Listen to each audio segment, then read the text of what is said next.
বন্ধুরা, আজকে আমি তোমাদেরকে বাধ্য হচ্ছি বলতে, কেননা আমি কয়েকদিন ধরে ভালো করে রিডিং করতে পারছি না। তোমাদের মিড মান্থের আসার কথা, সেই মিড মান্থও আমি দিতে পারছি না, কেননা যখনই চ্যানেলিং করতে বসছি আমার আরজি করে সেই মেয়েটার চ্যানেলিং হয়ে যাচ্ছে।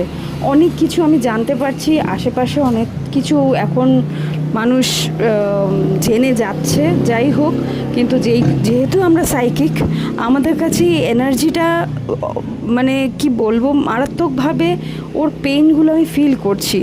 এর জন্যে এখন আমি ওই কোনো রিডিংই করতে বসতে ভীষণ কষ্ট হচ্ছে। আমার কোমরের নিচ থেকে মারাত্মক ব্যথা।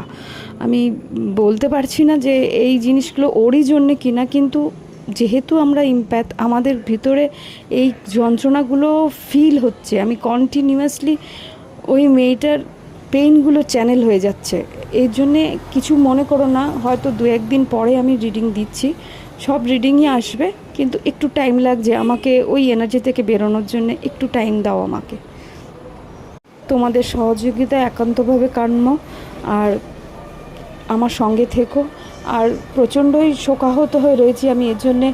এনার্জি রিডিং করতে বসলেই ওর চ্যানেলিংটা হয়ে আসছে, যে ওর পেইনগুলো, ও যে ওর হাহাকারগুলো আমি মানে পুরো সিচুয়েশানটা আমার চোখের সামনে আসছে, কিন্তু আমি বলতে পারবো না।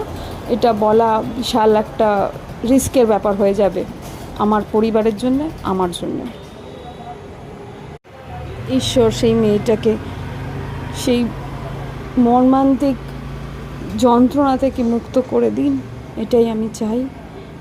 ঈশ্বর যেন ওকে শান্তি দেয়, এতটুকু কামনা করেই আমি এই অডিও শেষ করছি। তোমরাও সেই মেয়েটির মৃত্যুর পরে শান্তির কামনা করো, এতটুকুই চাই।